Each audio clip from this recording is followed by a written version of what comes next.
আহ, ধাওয়া পাল্টা ধাওয়ার মতো ঘটনাও কিন্তু ঘটেই চলেছে। আসলে এই বিষয়ে আমাদের সাথে একজন উপজেলা চেয়ারম্যান প্রার্থী সংযুক্ত রয়েছেন, তার সাথে জানার চেষ্টা করব যে আসলে সার্বিক পরিস্থিতি কেমন রয়েছে। আসসালামু আলাইকুম। আমি আটঘরিয়া উপজেলা চেয়ারম্যান প্রার্থী ইঞ্জিনিয়ার সাইফুল ইসলাম কামাল।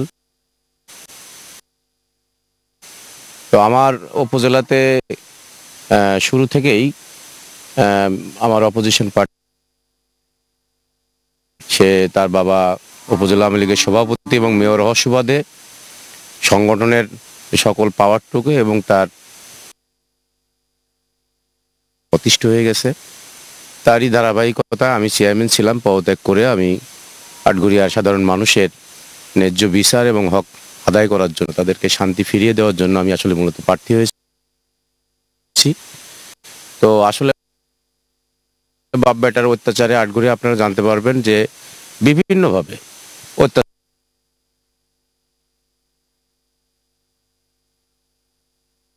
শুরু থেকেই। তার পরবর্তীতে গতকালকে রাত্রে আমার প্রচারণা শেষে যখন আমার কর্মীরা